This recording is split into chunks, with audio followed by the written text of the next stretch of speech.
Good morning, my name is Nicola Frankovic. I'm a consultant at Autologica, and today I will once again be leading this presentation. This will be a session that will be a continuation of the previous webinar and will be dedicated to seeing how to leverage the management data of each dealership in order to turn them into specific actions.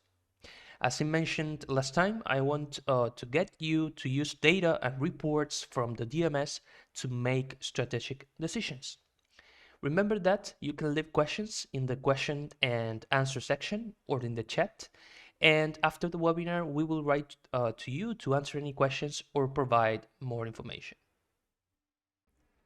Before moving forward, another clarification I want to make. Many of the issues we will see today are already solved in Autologica Sky DMS, our dealership management software. So if you want more information about our solution, please let us know in the survey that you will receive. Without further ado, let's begin.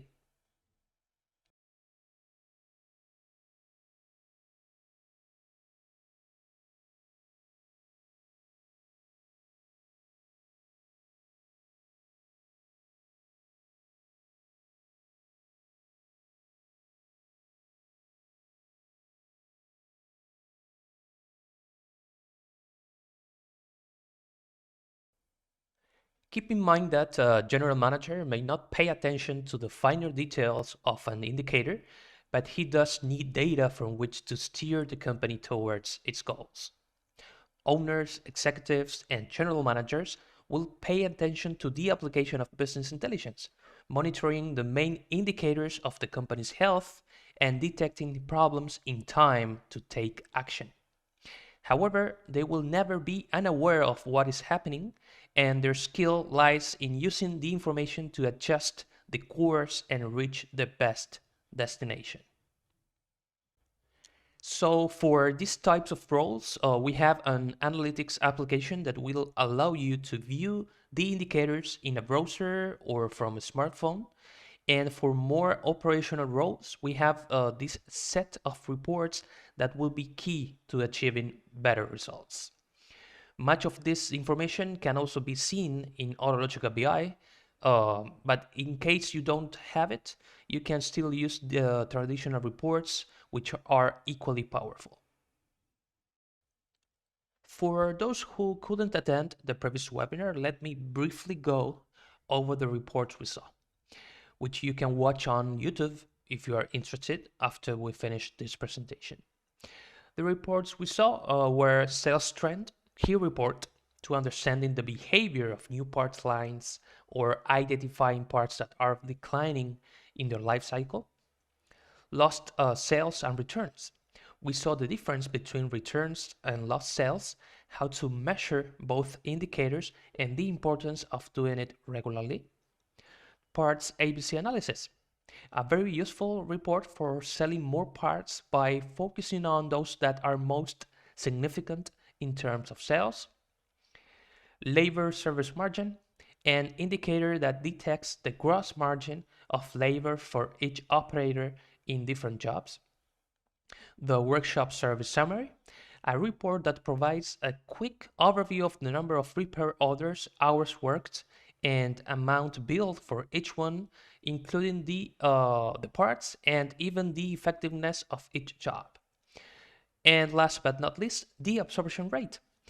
That is an indicator and report to know the percentage covered or absorbed by the parts and service departments of the total operating costs of the dealership.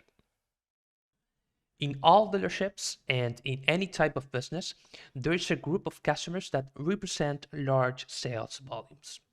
Following the Pareto principle, 80% of the sales are concentrated in 20% of the customers. That 20% needs to be taken care of, retained, and fostered, but there is a problem. Many dealerships realize the need to retain the customer too late, when their regular purchases have decreased, when they are seen less and less, and surprise, they are likely to be lost. This is where the last customer purchases report comes into play. So my best customers always come back. Isn't that right? So the difference between working reactively when the customer is already showing irreparable signs of drifting away and proactively tackling the problem at the first symptom is immense. With the information available, why not dedicate some time each week to create a list of customers who have started to stop making purchases? As soon as a job is finished, customers pick up their vehicles. Is that totally true? The job is done, okay, but why is the vehicle still here? The longer vehicles stay in your workshop, the more other variables are affected, such as reduced capacity to take in more vehicles for work, less satisfied customers due to not having their vehicle, a symptom of low efficiency, among others. One of the interesting reports to address this problem is called Control of Billing Cycle for Customer Repair Orders, and its objective is to detect the internal delays from the time the work is completed until the customer is invoiced. The control of the billing cycle is done by measuring the days elapsed from the last working date until the first invoiced date. An average calculation of the days elapsed until generating the invoice is shown. If you use Autologica Sky DMS after the webinar, generate that report and start analyzing this information to see which service processes need improvement so that vehicles, after the work is done, leave a bay available as soon as possible. How often do you update spare parts prices? There is no doubt that prices are updated frequently, especially in dealerships in economies with inflationary processes. However, this is a very interesting report to analyze. The price report provides a list of spare parts that have not changed their price between a specific time range. This is a key report for the parts manager to know if there are parts that, for one reason or another, have not been modified. Remember that any part that is not used for a while incurs a cost, in some cases minimal, but a cost nonetheless. So why not check this information regularly? All right, let's now analyze these two questions. What type of work do the technicians spend the most hours on? And are we making the most of each hour? Both questions are extremely important. They serve to determine if such an important area like the service department is focused on profitable jobs and if their efforts translate into higher revenue. You can obtain these reports in both Autologica Sky DMS and Autologica BI. The first question is answered with this key report, which allows us to analyze the composition of labor cells and discover which ones are the most profitable. This indicator helps us understand the distribution of workshop jobs to determine if technicians are allocating most of their hours to customer, internal, or warranty jobs. So let's look now at an example.